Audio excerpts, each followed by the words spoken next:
believe that producing pictures as I do is almost solely a question of wanting so very much to do it well. This quote by MC Escher really produces the soul of printmaking, and more specifically, the soul of copperplate etching. Wanting to do it so very well, such a tedious and time-consuming process, is truly what it means to be a printmaker.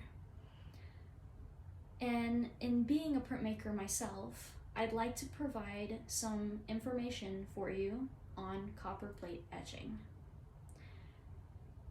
I will do this by first informing you on how to create a basic line etching and then how to shade it using aquatint. Then I will give you a couple of examples of very famous artists that used copperplate etching in their own artworks.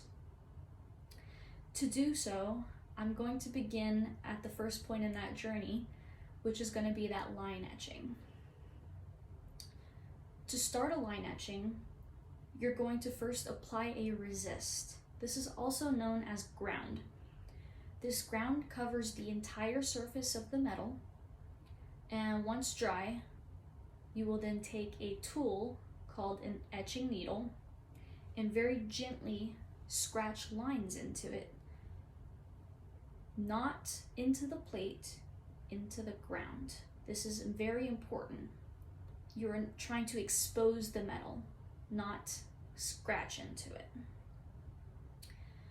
These lines are also important in how you scratch it, because much like a pencil drawing, these lines will create your image.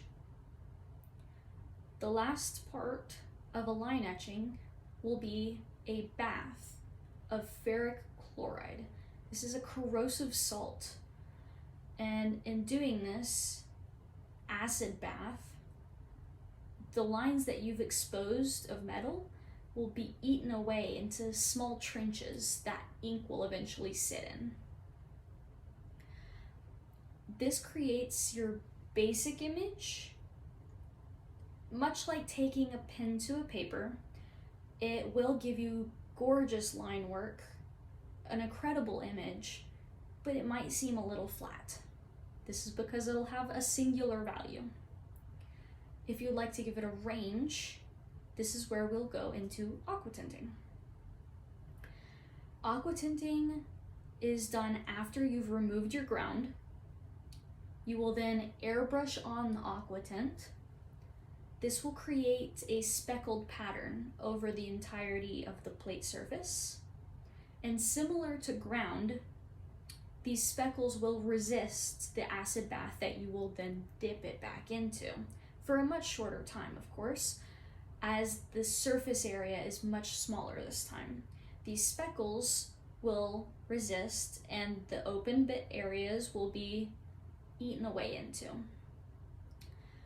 This will give you a range of shades if done in a very calculated manner. You can do it at different time periods or in different amounts before dipping it into the bath.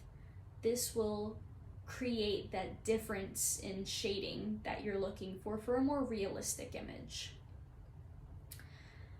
Now that an image has been created with the lines and with the value, applying it to create true pieces of artwork is an entirely different beast. Something that can help to any aspiring artist is to look back at the masters that came before and look at what techniques and what pieces they created using these processes to gain some insight into how it might be applicable to yourself. With that, we have our first artist, which will be Francisco Goya.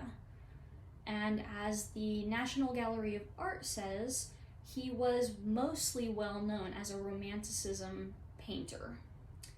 While he was a painter in the Romantic period with patrons such as royalty, he was also very well known for his series of copperplate etchings. Some series containing nearly 80 separate pieces of etchings within a singular series. He was a master printer, and his line work is very well known and used techniques all the way up until today. We also have MC Escher, who I quoted earlier in the speech. He has his own biographical website that goes further into his techniques as a total,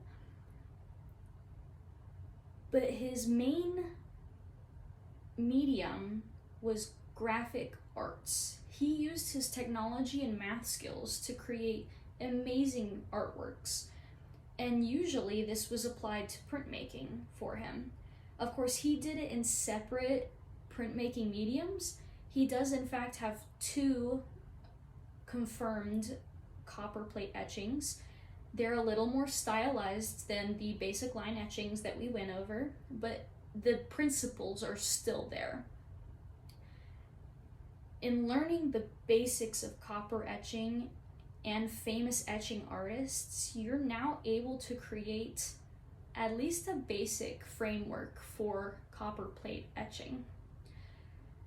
You've gained new information into a creative foyer, into copperplate etching, to expanding your artistic knowledge, whether you wanted to put it into practice or simply learning it from an academic standpoint.